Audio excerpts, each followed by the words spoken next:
इस बात को समझें।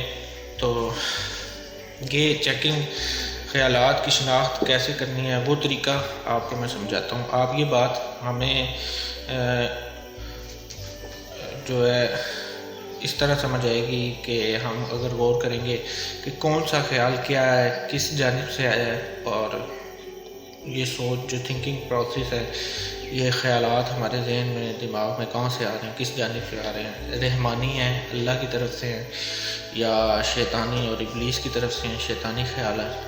तो ये चेकिंग हमने करनी है अपने अपने थिंकिंग प्रोसेस, जो हमारा सोच का जो मामला चल रहा होता है वो उस पे हमने चेक एंड बैलेंस करना है, ठीक है।